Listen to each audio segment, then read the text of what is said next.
उसको 5 साल के बाद क्या करते थे, बोले एक जंगल में छोड़ देते थे, उसमें बड़े हिंसक जानवर थे, शेर आदि, वो उसको खा जाते थे और उसको जबरदस्ती नहीं बनाते थे। जैसे कोई मिल गया तो पूछते थे कि भाई तेरे को राजा 5 साल तक बनाएंगे, 5 साल तक राजा रहेगा और 5 साल तो खूब भोग भोगेगा, राज करेगा, पर 5 साल बाद ये स्थिति तुम्हारी हो जाएगी, जानवरों के इस जंगल में छोड़ दिया जाए।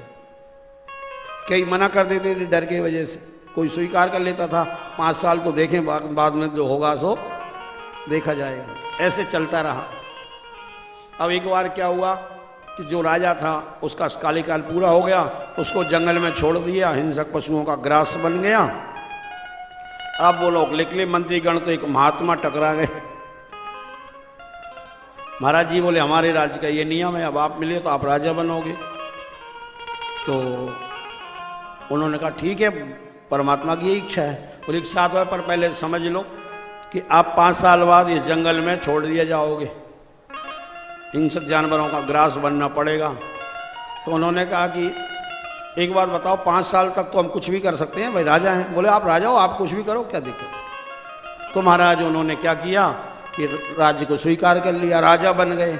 अब चूंकि राजा बने तो उन्होंने क्या किया, सबसे पहले आदेश यही दिया, और राजा तो क्या विषय भोग में लीन हो जाते थे और उसको ओसा ही नहीं रहता था कि इतना बड़ा राज्य है, सुख सुविधाओं में लीन रहते थे और 5 साल कब निकल गए पता ही नहीं। अब इन महाराज जी ने क्या किया, गद्दी पे बैठ गई, सबसे पहले आदेश दिया कि जो ये जंगल है ना, इस सारे जंगल को कटवा दिया जाए।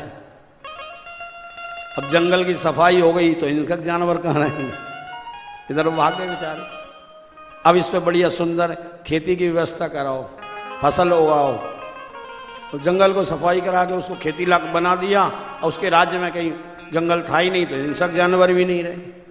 अब जब 5 साल पूरे हुए तो साधु जी ने कहा मंत्रियों से कि भैया 5 साल हो गए हमारे, अब ले चलो जंगल में। बोले नहीं महाराज, अब आपको जंगल में नहीं ले जाएंगे, अब तो आप जब तक रहोगे तब तक राज करोगे। क्यों? बोले इसलिए कि अब चाहे यहां रहो चाहे वहां रहो, दोनों एक सी जगह हो गई। अब हिंसक पशु तो आपने खत्म कर दिए। तो इस कहानी का सारांश ये है, मैंने कथा से शुरुआत इसलिए कहानी से करी कि महाराज वो राजा और कोई नहीं, हम आप ही हैं। ये मनुष्य शरीर दिया हम आपको, माने राजा बना दिया। राजा क्या करता है, मर्जी आज जो कर सकता है, तो हम भी तो वही कर रहे हैं, मर्जी आज जो कर रहे हैं।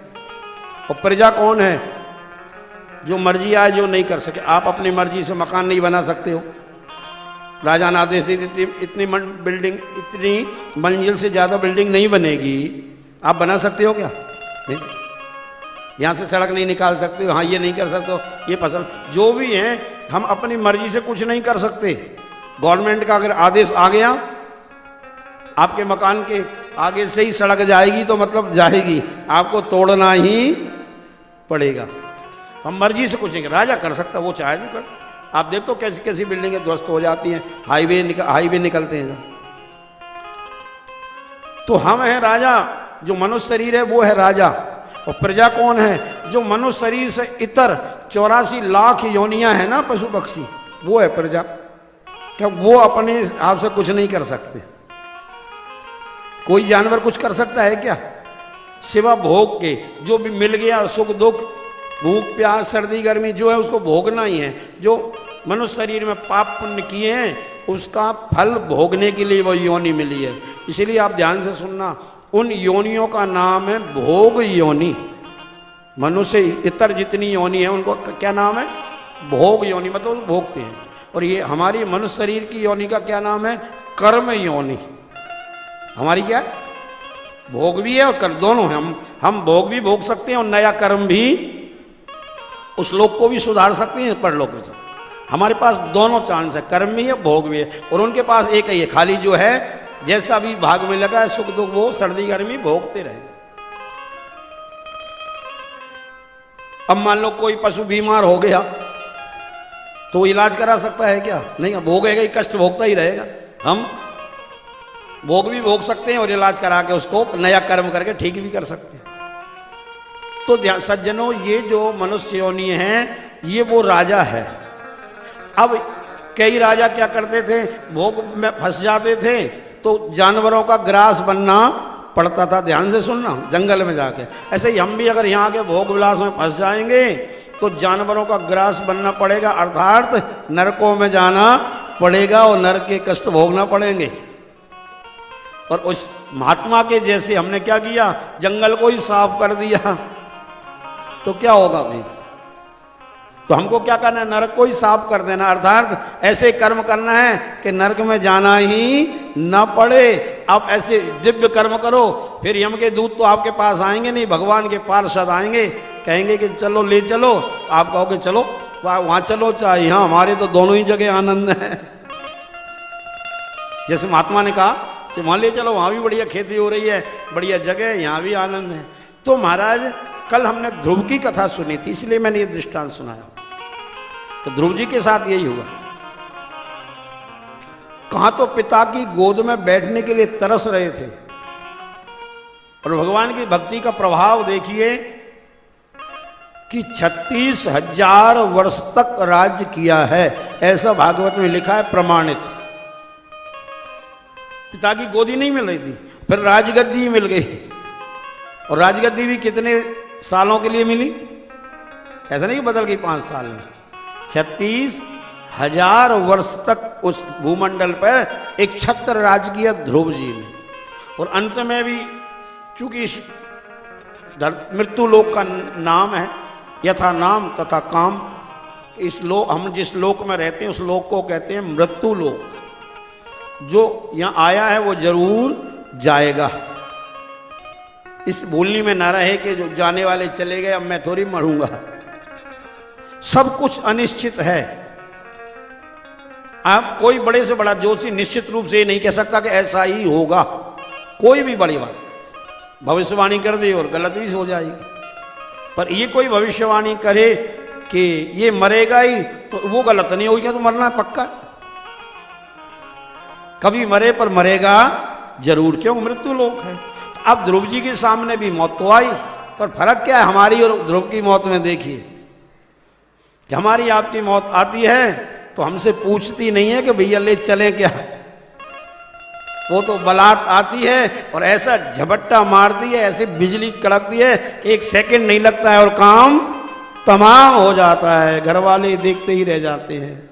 हमारे सारे अरमान, सारा अभिमान, सारा ईगो धरा का धरा रह जाता है, धन दौलत सब कुछ यही रह जाती है। एक सेकंड का भी 1000वां हिस्सा करो आप समय का, उतने में काम तमाम हो जाता है व्यक्ति का। पर क्या करें, ये माया का ऐसा खेल है कि पल की खबर नहीं और सामान बरसों का। पर ध्रुव जी के सामने भी मौत तो आई, पर हमारी और ध्रुव की मौत में क्या फर्क है? यहाँ लिखा भागवत जी में कि मृत्योर मूर्धनुम पदम दत्वा, मृत्यु के सर पर पैर रख के गए ध्रुव जी। क्या कुछ हिम्मत नहीं हुई हमारे जैसे बलात् उसको ले जाने के लिए? हाथ जोड़ के खड़ी होकर बोली ध्रुव जी से कि महाराज अब आपका टाइम इस मृत्यु लोक का तो पूरा हो गया, पर आपने भगवान की भक्ति करके इतनी शक्ति अर्जित कर ली कि मेरी हिम्मत नहीं कि मैं आपको बलात् ले जा सकूं, लेकिन नियम है कि आपको जाना पड़ेगा।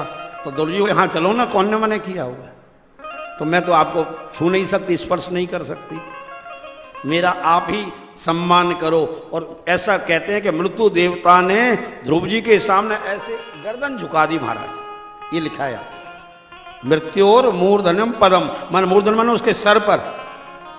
ठाकुर जी का विमान आया ना, तो जैसे हम लोग सीढ़ियां, जब एयरपोर्ट पे लैंड करता विमान तो सीढ़ी लगा दी जाती है और सीढ़ियों से ऊपर उसमें चढ़ जाते हैं। तो ऐसे ही विमान आया तो ध्रुव जी बोले चलो अच्छा हुआ आप आ गए, सीढ़ी का काम हो गया। तो मौत के सर पर पैर रख के विमान में चढ़ के ध्रुव जी विष्णु लोक को जा रहे हैं। देवता फूल बरसा रहे हैं, जय जयकार हो रही है, नगाड़े बज रहे हैं, भक्त वत्सल भगवान की। ऐसा आनंद हुआ। तो ध्रुव जी के राज्य में अनेक राजा हुए, उनमें महाराज पृथु का प्रादुर्भाव हुआ है। पृथु भगवान के अंश अवतार थे। भगवान के 24 अवतार हुए हैं, जिनमें 22 अवतार अंश अवतार हैं, कला अवतार हैं। इस इतने अंश से इनका अवतार हुआ, कुछ अंश था, आवेश था, पर 2 अवतार हैं जो पूर्ण अवतार हुए हैं, राम और कृष्ण। 24 में 22 अंश अवतार। तो उन्हीं अंश अवतारों में महाराज पृथु भी आए हैं। बोलिए पृथु भगवान की। तो पृथु महाराज का प्रादुर्भाव ध्रुव जी के वंश में हुआ है। और पृथु महाराज की ऐसी विशेषता थी कि क्यों भगवान के अवतार थे, तो कहते हैं उनसे पहले ये धरती उबड़ खाबड़ थी, चारों तरफ पहाड़ पहाड़, पहाड़ी पहाड़। तो प्रजा के लिए उपजाऊ भूमि की आवश्यकता थी। तो महाराज पृथु ने क्या किया, इस पृथ्वी को जो है, इतने प्रतापी थे क्यों भगवान के अवतार थे, अपने धनुष पर बाण चला के सब पहाड़ों को उठा उठा के और उत्तराखंड में ले जाकर रख दिया हिमालय की तरह, और भूमि को समतल बना दिया, प्रजा के लिए उपजाऊ बनाया। धरती माता गाय बन के आ गई, सब बीजों को उन्होंने छिपा लिया था असुरों के कारण, और कहा पृथु से कि आप मेरा दोहन करो। मनु को बछड़ा बना के महाराज पृथु ने सुंदर सुंदर अनाजों का, अन्नों का दोहन किया। अपने अपने क्षेत्र के मुखिया ने अपने मुखिया को बछड़ा बना के सबने पृथ्वी का दोहन किया, अभिष्ट वस्तु प्राप्त की। फिर महाराज पृथु ने बड़ा सुंदर यज्ञ किया, जिसमें सनकादिक ऋषि पधारे। सनकादिक ऋषि पधारे तो महाराज पृथु बोले, आइए महाराज, आपका स्वागत है, और आप कुशल मंगल से तो हैं, आनंद हैं। महाराज सनकादिकों ने बड़ी फटकार लगाई, और इस कथा से हमको ये अंदाज लगा लेना चाहिए कि कभी भी संत महात्माओं से उनकी कुशल मंगल नहीं पूछना। हमारी आदत होती है संतों से, महाराज अरे महाराज जी कुशल हैं, उनका तो वंदन करो, प्रणाम करो, और वो आपसे पूछे कुशल है तो आप बोलो हाँ कुशल है। पर किसी भी महापुरुष से कभी ये मत पूछो कि महाराज कुशल है क्या। बोले क्यों, आपके मन में प्रश्न उठेगा तो हम उत्तर भी देते हैं, क्यों नहीं पूछना चाहिए, क्योंकि यहाँ भागवत लिखा है। फटकार लगाई, मूर्ख हमसे कुशल पूछते हो। बोले क्यों, इसीलिए कि कुशल वहाँ पूछी जाती है जहाँ अकुशल होने की संभावना हो। मंगल की बात उनसे पूछो, महाराज मंगल हैं, यहाँ कभी अमंगल भी हो सकते। सुख दुख की उससे पूछो जिसको कभी सुख दुख आने की संभावना हो। बोले यहाँ तो ब्रह्मानंद सदा लयलीना, यहाँ तो मंगल ही मंगल है, आनंद ही आनंद है, कभी संभावना ही नहीं है आप अकुशल होने की। फिर हमसे कुशल कैसी, तुम बताओ कुशल से हो के नहीं, अपनी बात बताओ। पृथु जी बोले हम तो महाराज कुशल से हैं। बोले ना, तुम अभी कुशल से नहीं हो, इसलिए तो हम आए हैं तुम्हारी कुशल करने के लिए। परम श्रद्धेय मैंने कहा, प्रातः समय महाराज जी राम सुखदास जी महाराज एक बात कहा करते थे, उनके प्रवचनों में बहुत कुछ सीखने को मिला है महाराज। वो कहा करते थे कि एक राजा के पास एक संत पधारे, तो संत ने पूछा महाराज कुशल से हैं। राजा बोला बस महाराज आपकी दया है, बड़े कुशल से। बोले क्यों, खूब खजाना भरा है, प्रजा अनुकूल है, सब कुछ अच्छा है। हम लोग क्या समझते हैं पता है, शरीर निरोगी है, व्यापार बढ़िया चल रहा है, बच्चे ठीक हैं, मतलब सांसारिक सुख पूरा मिल रहा है ना, हम सोचते हैं यही कुशल है। संत बोले ये कुशल नहीं है तुम्हारी। बोले क्यों नहीं है। बोले एक बात बताओ, हम आए थे तुमको गुरु मंत्र की दीक्षा दे गए थे, भगवान नाम का मंत्र दिया, कितनी माला करते हो रोज। अरे महाराज वो तो मैं भूल ही गया, बोले मैं एक भी माला नहीं पढ़ता। कितने यज्ञ करते हो साल में, कितना दान, कितनी यात्राएं की, कुछ किया उठ लोग सुधारने के लिए। बोले घाटा है, घाटा हो जाए, इतना टोटा हो तो उसके घर में कुशल रह सकती है क्या, नहीं है ना। तो क्या तुम्हारे यहाँ तो 21,600 ये जो श्वास है बेकार ही जा रही है। 21,600 श्वास रोज बेकार चली जा रही हैं, और तुम कहते हो कि कुशल है।